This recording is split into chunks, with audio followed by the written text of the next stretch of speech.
Hi everyone, welcome to our second video in this series working with Onyx to overcome his fear of having his nails trimmed.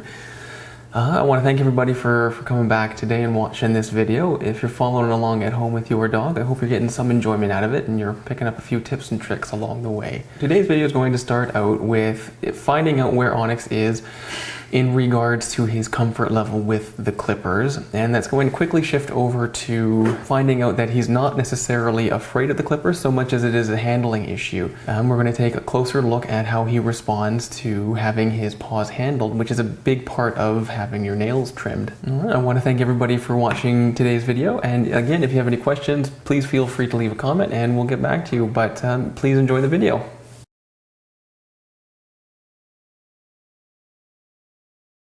See there.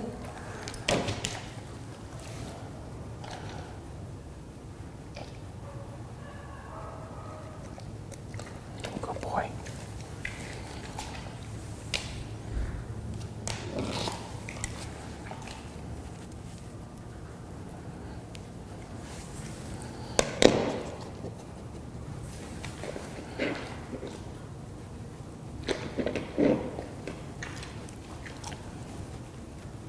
That's really good. So he's not afraid of the clippers.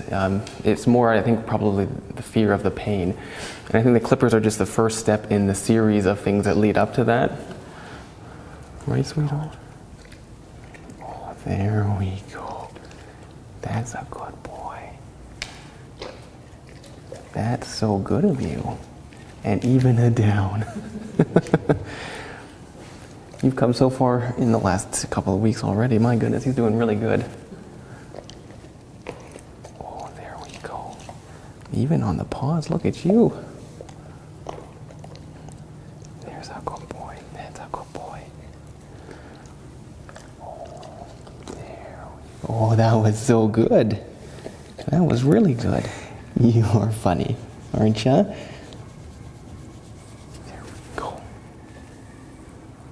Yes. Yes. Yes. Okay. Does he know how to shake a paw or give five? Oh yeah, he knows how to shake a paw. Do you have a cue for it? He usually sits first and then paw. Oh, okay. Paw. Can you sit? Oh my goodness. And paw? Yes. That's so good. Excellent. That's really good. That'll help a lot just with him getting used to you touching his feet. Does he let you do that at home very often? Paw? We yes. can get him to shake a paw, yes, but he doesn't like me to actually hold his paw. Right. I'm kind of getting that too. He likes to hover it and then he'll tap and then he'll go down. Good boy. So that's another really good thing that you can work on too, is just duration. Oh my, you even touched the clippers. Look at that. That was so good. That was so good. My goodness. When he does shake a paw, I tend to grab just past the paw, so on his leg. Yes.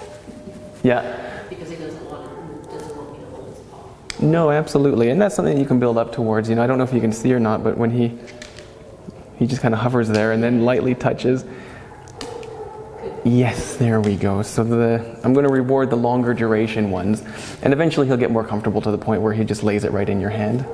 But it's a progress for sure. But yeah, so this is a really good one, especially even if he's not willing, if he just hovers it, the longer he hovers, you can start rewarding for those ones. And if he actually does touch your hand, like that's awesome. That's a really good reward. And eventually, yes, that was really good. He'll get so comfortable that he'll just put his hand right in yours. Yes. In all of this, like I said, you want to make sure that he's always got the option to, good boy, to back out of it if he wants to, so that way he feels like he's in control, which is important. I know. There we go. Because we want you to get better.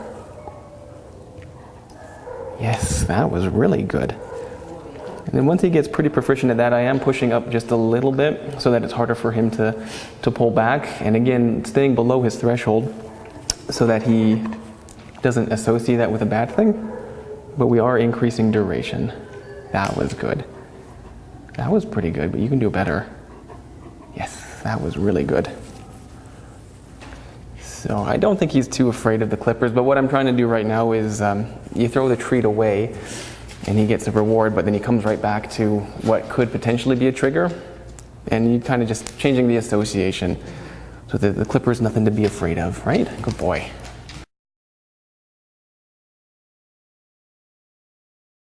All right, well that was Onyx's second session with me, so you can really see the progress he made from week 1 to week 2. He was far less apprehensive of me handling him, which is a huge part of any rehabilitation program. Onyx has to feel comfortable with being handled in order for us to do the things that we want to do, which is nail trimming. A big part of my job today was getting him comfortable with me handling him in certain ways. And it was a really great breakthrough to find out that he is able to actually give his paw. It's interesting to see that he's not comfortable yet with touching my hand completely with his paw, but the fact that we can build off of that is a really solid place to start. So we gotta remember, anytime we're working with our dogs in an area where they're sensitive, we need to be respectful of their boundaries. We don't want to push them too fast, too far. We're not going to help them overcome the problems that we're trying to help them overcome. We need to stay below their threshold and go at their own pace. So when you could see Onyx, when he would hover his paw over my hand, you don't want to reach out and grab that paw because you're going to scare him away from doing that again. What you want to do is, if that's the only behavior he's showing you, you want to reward that behavior. And over time, by building on your consistency, your duration, and your frequency, what's going to end up happening is you can shape the behavior so that he eventually will rest his paw right in your hand. And the important thing there is to never push him over his threshold, maintain that level of comfort, and you'll be able to do a lot of really good things. So I hope you were able to get something out of this week's video. Again, if you have any questions, please feel free to ask in the comments below. All right, have a great day, everyone. Bye now.